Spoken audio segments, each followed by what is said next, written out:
ગાંધીનગરમાં પ્રસરેલા ટાઇફોઇડના મુદ્દે મુખ્યમંત્રી ભૂપેન્દ્ર પટેલે આજે સ્થિતિની સમીક્ષા કરવા માટે એક ઉચ્ચ સ્તરીય બેઠક યોજી હતી। આ બેઠકમાં મુખ્યમંત્રીએ સ્પષ્ટ આદેશ આપ્યો કે પીવાના પાણીના ટેસ્ટિંગના રિપોર્ટ આવ્યા બાદ જ પાણીનું વિતરણ કરવામાં આવે। મુખ્યમંત્રીએ પાણીની પાઇપલાઇનમાં થતા લીકેજને તાત્કાલિક રિપેર કરવા અધિકારીઓને કડક સૂચના આપી છે। તેમણે વોટર ટેસ્ટિંગનો વ્યાપ વધારીને દરેક વિસ્તારમાં શુદ્ધ પાણી પહોંચાડવા પર પણ ભાર મૂક્યો છે। આ બેઠકમાં નાયબ મુખ્યમંત્રી હર્ષ સંઘવીએ વિડીયો કોન્ફરન્સ દ્વારા જોડાઈને જરૂરી સૂચનો આપ્યા હતા।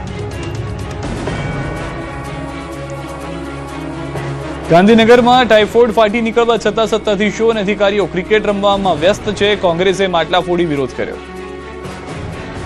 એક તરફ ગાંધીનગરમાં ટાઇફોઇડના કેસનો વિસ્ફોટ થયો છે। ગંદકીયુક્ત પાણી પીવાથી 2 બાળકોના મોત થઈ ગયા છે। આમ છતાં ગાંધીનગર મનપા તંત્ર ગંભીર નથી। હોદ્દેદારો અને અધિકારીઓ ક્રિકેટ રમવામાં વ્યસ્ત છે, જેની વચ્ચે કોંગ્રેસે મનપા ઓફિસ પહોંચી વિરોધ કર્યો। ગાંધીનગરમાં ટાઇફોઇડના વધતા કેસને લઈને કોંગ્રેસે હંગામો મચાવી દીધો। ગાંધીનગર મહાનગરપાલિકાની કચેરીમાં પહોંચીને કોંગ્રેસના કાર્યકરોએ આજે હોબાળો મચાવ્યો। ગાંધીનગરમાં આવતા દૂષિત પાણીના કારણે હાલ 88 જેટલા લોકો સારવાર હેઠળ છે। આવી પરિસ્થિતિ વચ્ચે આજે ગાંધીનગર મનપાના કોર્પોરેટર ભાવનગર ક્રિકેટ રમવા પહોંચ્યા। આ મુદ્દાને લઈને કોંગ્રેસે હોબાળો કર્યો। કોંગ્રેસ કાર્યકરો મનપાની કચેરી પહોંચ્યા હતા અને દૂષિત પાણીથી બીમાર જનતા હોવા છતાં મનપાના કર્મચારીઓ ક્રિકેટ રમવામાં વ્યસ્ત હોવાનો આક્ષેપ કરતા હોબાળો મચી ગયો। કોંગ્રેસના કાર્યકરોએ માટલાની અંદર દૂષિત પાણી ભરીને માટલા ફોડીને વિરોધ પ્રદર્શન કર્યું અને ઉગ્ર સૂત્રોચ્ચાર કર્યા। બીજી તરફ મેયર સહિતના નેતાઓ ભાવનગરમાં ક્રિકેટ ટુર્નામેન્ટ રમવા માટે પહોંચી ગયા। કોંગ્રેસનો આરોપ છે કે એક તરફ જનતા ત્રસ્ત છે, ત્યારે ગાંધીનગર મનપાના નેતાઓ અને અધિકારીઓ ક્રિકેટ રમવામાં વ્યસ્ત છે। જોકે ભાવનગરમાં બેઠા બેઠા મેયર મીરાબેન પટેલે દાવો કર્યો કે શહેરમાં રોગચાળો સંપૂર્ણ નિયંત્રણમાં છે। નવા કોઈ કેસ આવ્યા નથી। જે રિપોર્ટ બાકી હતા એ આવી રહ્યા છે।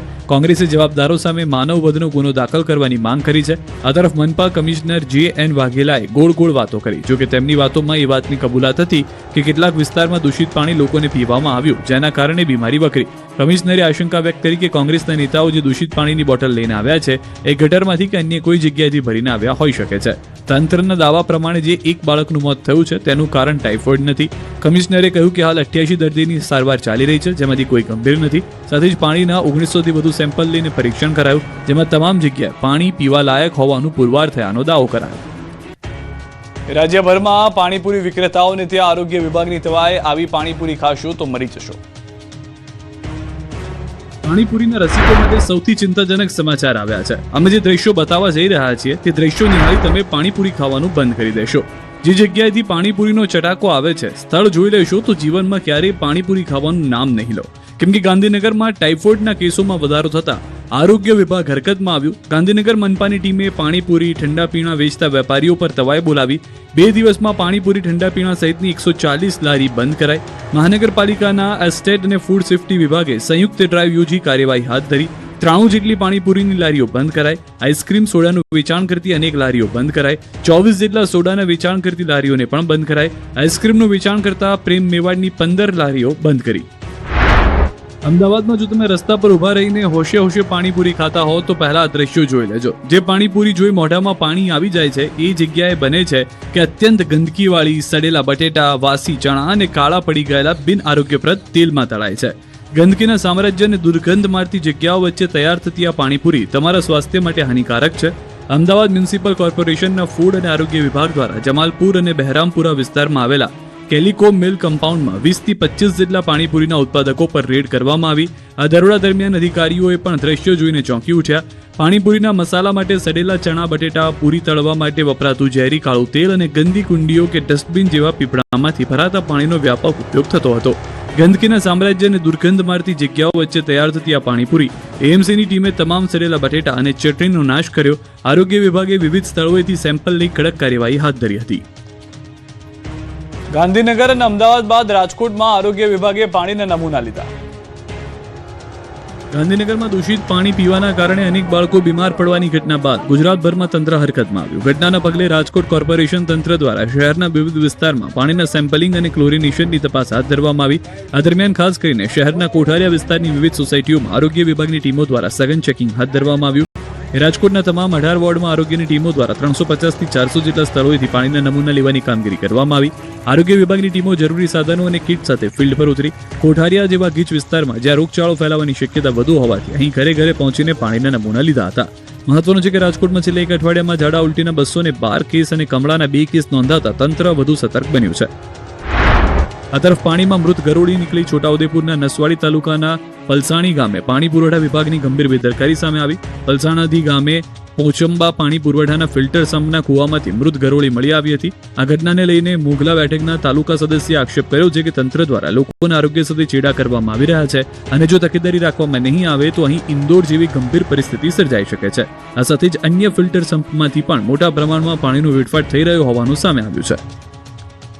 ગાંધીનગરમાં ટાઇફોઇડ વિસ્ફોટ થયા પાછળના કારણો આવ્યા સામે. ગાંધીનગરમાં પાણીજન્ય રોગચાળો વકર્યો છે. ટાઇફોઇડનો વિસ્ફોટ થતા હાહાકાર મચી ગયો છે. તંત્રથી લઈને કેન્દ્ર સુધીની ટીમ હરકતમાં આવી ગઈ છે. પરંતુ આખરે આ ટાઇફોઇડ જેવી જીવલેણ બીમારી વકરી શું કામ? જે જાણવા ન્યૂઝ 18 ગુજરાતીની ટીમે રિયાલિટી ચેક કર્યું તો ફરી આંખો ચાર થઈ ગઈ. ગાંધીનગરના વિવિધ વિસ્તારમાં પ્રદૂષિત પાણી જોવા મળ્યું.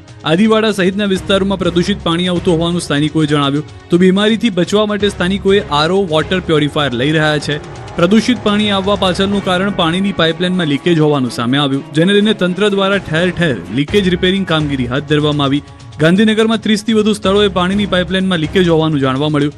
બીજી તરફ મનપાના અધિકારી અને હોદ્દેદારો મોજ મસ્તી કરવામાં વ્યસ્ત છે. ગુજરાતની વિવિધ કોર્ટને ઉડાવી દેવાની મળી ધમકી, તંત્ર થયું દોડતું. ગુજરાતની વિવિધ શહેરોની કોર્ટને મળી બોમ્બથી ઉડાવી દેવાની ધમકી. સુરત બાદ અમદાવાદ, ગાંધીનગર અને રાજકોટ કોર્ટને બોમ્બથી ઉડાવી દેવાની ધમકી મળી. અમદાવાદની સિટી સિવિલ એન્ડ સેશન્સ કોર્ટના રજિસ્ટ્રી વિભાગને ઈમેલથી મળી હતી ધમકી. તો બીજી તરફ રાજકોટ ડિસ્ટ્રિક્ટ સેશન્સ કોર્ટે પરિસરમાં RDX બોમ્બ પ્લાન્ટ કર્યાની અપાઈ હતી ધમકી.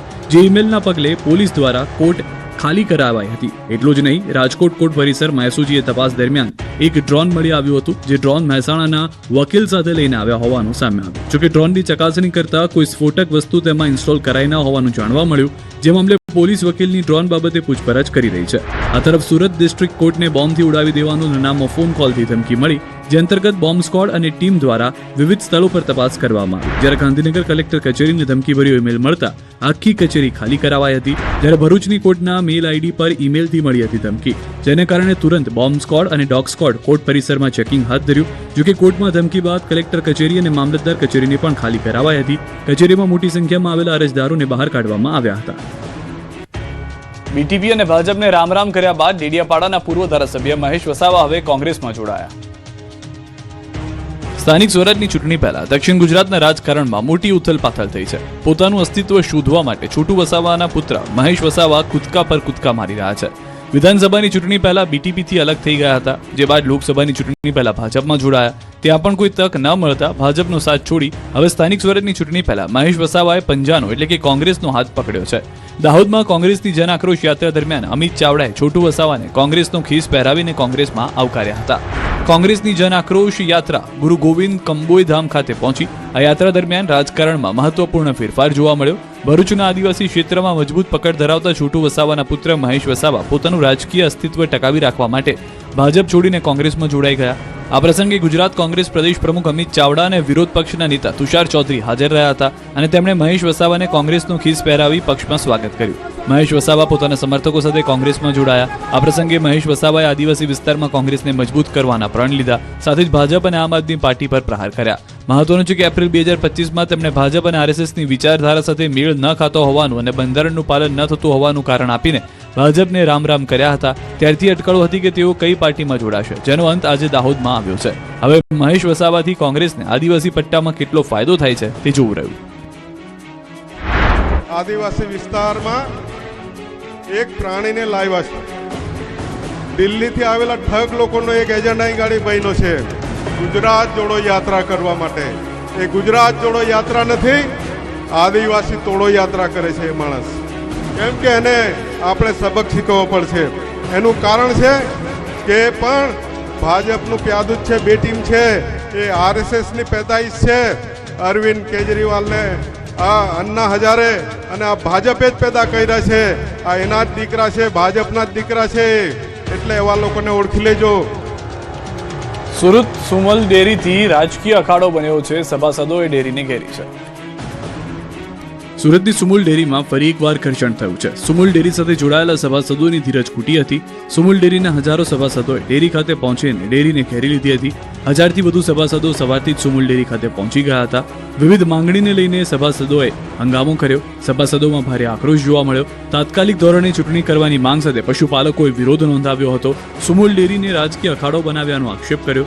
સુમુલ ડેરી સાથે જોડાયેલા પશુપાલકો લાભોથી વંચિત હોવાનો પણ આરોપ લગાવ્યો. ચૂંટણી થાય તો સભાસદો અને પશુપાલકોને લાભ થાય તેવી વાત છે. સાવલીમાં ખનન માફિયા બેફામ બનતા લોકોએ કર્યો વિરોધ. વડોદરા જિલ્લાના સાવલીમાં ખનન માફિયા બેફામ બન્યા છે. સતત ખનનથી આસપાસના ગામના લોકો ત્રાહિમામ પોકારી ઉઠ્યા છે. ત્યારે મેવલી ગામે લાંબા સમયથી ચાલી રહેલા ગેરકાયદે માટી ખનનથી ગ્રામજનો પરેશાન બની ગયા. ગ્રામજનો એકઠા થઈ ખનન માફિયાઓ સામે રોષ વ્યક્ત કર્યો. ખનન સાઇટ પર પહોંચીને હલ્લાબોલ કર્યો. ખનન માફિયાઓ સાથે અધિકારીઓની મિલીભગત હોવાના ગંભીર આક્ષેપ કર્યા. સરકારી પડતર જમીનો પર માફિયાઓએ કબજો જમાવ્યો હોવાના આરોપ લગાવ્યા. અનેક વખત ફરિયાદ કરવા છતાં અધિકારીઓ કાર્યવાહી ન કરતા હોવાનો આરોપ લગાવ્યો. ખનનના કારણે હવા અને ધ્વનિ પ્રદૂષણથી આરોગ્ય સંબંધિત સમસ્યાઓ ઊભી થતી હોવાની રાહ ઉઠી. આસપાસના ગામડાઓમાં બાળકો અને વૃદ્ધોની તબિયત બગડી રહી છે. વાવથરા